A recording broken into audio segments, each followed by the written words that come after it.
काल विधान परिषदेच्या निवडणुका झाल्या, बिनविरोध झाल्या, 6 ठिकाणी तुमचे म्हणजे महायुतीचे उमेदवार निवडून आले. यासाठी 150 ते पावणे 200 कोटी रुपये खर्चले असं संजय राऊत यांचं म्हणणं आहे. काय सांगा?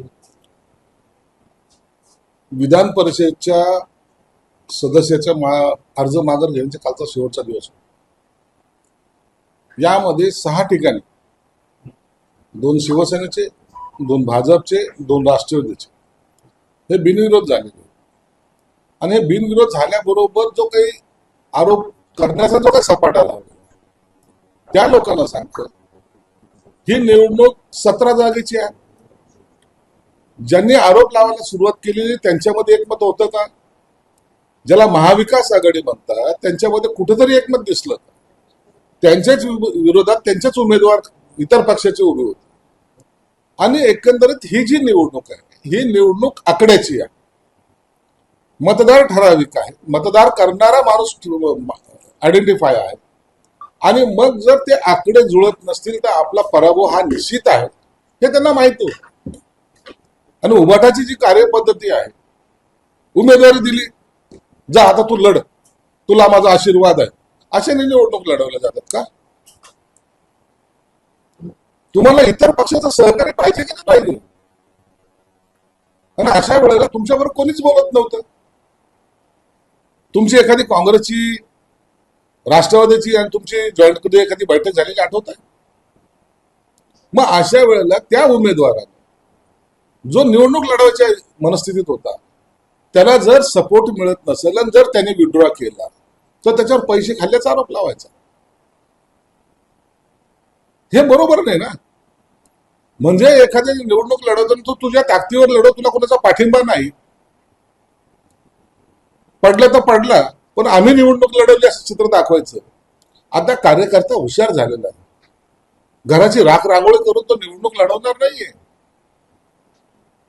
त्याला तुमचं पाठबळ पण पाहिजे ना. आणि म्हणून असे बेछूट आरोप करून खरं तर त्या कार्यकर्त्यावर त्यांनी अन्याय केलेला. त्या कार्यकर्त्याचं मनोधैर्य जर वाढायला पाहिजे होतं ते मनोबल तुम्ही खच्चीकरण केलेलं. आणि आकडे आजही त्यांचे असलेली ताकद ही त्यांना माहिती आहे. म्हणून ह्या 17ही जागेवर महायुतीचेच उमेदवार निवडून येणार असल्यामुळे आता ह्या आरोपाच्या फैरी हे वाढत जाणार आहेत. आणि त्याच्याशिवाय दुसरं बोलण्याला त्यांच्याशिवाय पर्याय त्यांच्याकडे राहिलेला नाहीये. म्हणून आता महायुती किती भक्कम आहे हे आपल्याला दिसून येईल. स्पेसिफिक आरोप आहे. कोकणातील मागणीसाठी 25 कोटी दिले. बीकेसीतील हॉटेल सोफिटे इथे हा व्यवहार झाला. घेणारा आणि देणारा सांगू शकेल आणखी जास्त असं म्हणतात. किती बेछूट आरोप आहे. 25 कोटी रुपये कोणत्या सोफिटेल हॉटेलमध्ये दिले? 25 कोटी म्हणजे का पाकिट मनी आहे का? तो असा घेतला खिशात टाकला? जर तुम्हाला हे सगळं माहिती आहे मग तुम्ही काय करत होता? वाजपेयींनी करत होता तिथे? तुम्हाला इन्फॉर्म करता नाही आलं कोणाला? परंतु अशा प्रकारे आरोप करून ज्याला म्हणता येईल की काहीतरी मी काय भयंकर काहीतरी माहिती काढलेली, हा दाखवण्याचा प्रकार आहे. तुम्ही तिथे एक आरोप केला, संभाजीनगरला आरोप केला. ज्या ज्या ठिकाणी तुमच्या उमेदवाराने तुम्हाला सांगून, तुम्हाला समजून तुम्ही ऐकलं नाही त्या टायमाला उमेदवारी अर्ज मागे घेतला, त्यांच्यावर आरोप केले तुम्ही. आणि म्हणून आता तुमच्या त्या आरोपामध्ये काही तथ्य राहिलेले नाही ही जनता जाणते. नाशिकमध्ये तुमच्या उमेदवाराच्या विरोधात प्रसाद हिरे. आता प्रसाद हिरे काल कोणाच्या लक्षात आलं नाही. फक्त गिरीश महाजनांचं असं म्हणणं आहे की ते आमच्या लक्षात आलं. खरंच तथ्य वाटतंय? निवडणुकीच्या धामधुमीमध्ये एखाद्या वेळेला जर ते राहिले असेल तर आज गिरीश महाजन असतील, उदय सामंत असतील, हे नाशिकला आहेत. या बाबतीमध्ये दोघांनाही वरिष्ठांनी काही आदेश दिलेले आहेत. त्या पद्धतीने त्यांचे ते बोलतील. मला वाटतं तरी जे कोणी त्या ठिकाणी माहितीच्या विरोधात बंडखोर आहेत त्यांना समजवण्याचा प्रयत्न निश्चित केला जाईल. आणि मला वाटतं की या निवडणुकीमध्ये कुठेही अडचण येणार नाही.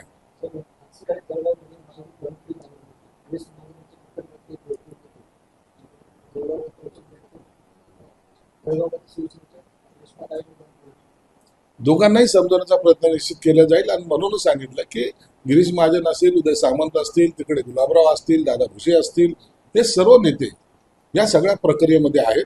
म्हणून तिथं चिंता करण्याचं कारण नाही. संजय राऊत असं म्हणतात की अनेक ठिकाणी आपल्याकडे संख्याबळ नाही, विशेषतः आपल्या सूचनेची हे निवारण असतं. एकीकडे संख्याबळ नाही हे तुम्ही सांगतायत, आपला पराभव निश्चित आहे हे तुम्ही सांगतायत, तुम्हाला काँग्रेसने सहकार्य केलं नाही हे तुम्ही सांगतायत, तुम्हाला शरद पवारच्या पक्षाने सहकार्य केलं नाही हे तुम्ही सांगतायत, आणि मग याच्याहून व्यतिरिक्त तुम्ही त्यांच्यावर पैसे घेतल्याचा आरोप कसा करू शकता? पराभव तुम्हाला माहिती आहे, परंतु नाही त्याच्यावरच उमेदवारच आरोप करायचे. ज्याने तुमच्या पक्षामध्ये 30-30, 40-40 वर्ष टाकले त्यांच्यावर तुमचे आरोप. म्हणून हे यापेक्षा यांनीच कुणाची तडजोड केली की काय अशी शंका घ्यायला आता वाव आहे. उमेदवारी मागे बाळासाहेब असं म्हणतात की विनायक राऊत शिंदेशी विचार करतात. विनायक राऊत काय करतो हे सर्व कोकणाला माहिती आहे.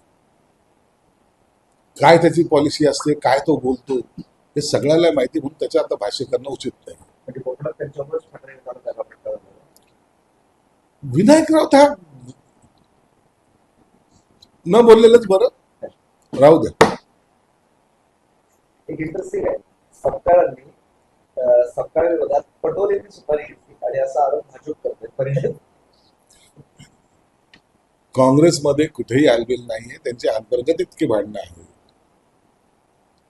म्हणून आता त्यांच्यावर काही आणखीन बोलणं उचित नाहीये. ते आपसातच कोण कुणाच्या विरोधात आहे हा त्यांच्या पक्षाच्या अंतर्गत प्रश्न आहे, आम्ही काय बोलणार. परंतु एवढं निश्चित आहे, काँग्रेसची जी वाताहत झालेली ती इतरपेक्षाही जास्त झालेली आपल्याला पाहायला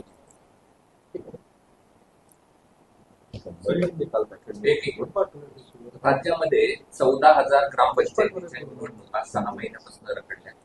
ना तिथं प्रशासक आहे, ना तिथे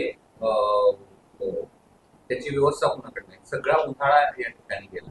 आणि शिवाय ग्रामपंचायतीमधले जवळपास 50,000 कर्मचारी त्यांचे 5 महिन्यापासून पगार नाही, त्यांचे 10-10, 5-5 हजार पगार आहे. एकीकडे सरकारला सगळ्या निवडणुका घ्यायला वेळ, ग्रामपंचायतीला वेळ का नाही असा प्रश्न दिसतो. ग्रामपंचायतीमध्ये निवडणुका ज्या पुढे ढकलल्या होत्या त्यासाठी शासनाने सुद्धा एक परिपत्रक काढलं होतं की त्या ठिकाणचा असलेला सरपंच हाच प्रशासक म्हणून काम पाहिजे. परंतु त्यानंतर काही कोर्टात गेले, कोर्टाने काही डायरेक्शन दिले, त्यामुळे ह्या सगळ्या या ज्या काही नेमणुका आहेत त्या रखडलेल्या आहेत. हे निश्चित आहे, काही ठिकाणी ग्रामपंचायतच्या ग्रामसेवकापासून किंवा तिथलच्या कर्मचारी पगार झालेले नाहीत आणि त्यासाठी सरकारने सुद्धा त्याला गांभीर्याने घेतलेलं आहे. मला वाटतं ह्या 8-10 दिवसामध्ये त्यांचे पगार सुद्धा सर्व रेग्युलर होतील आणि ह्या निवडणुका लवकरात लवकर कशा लागाव्यात हा सरकारचा प्रयत्न आहे. त्यासाठी निवडणूक आयोगाकडे सुद्धा सरकारने या निवडणुकीसंदर्भामध्ये आपलं निवेदन सादर केलेलं आहे.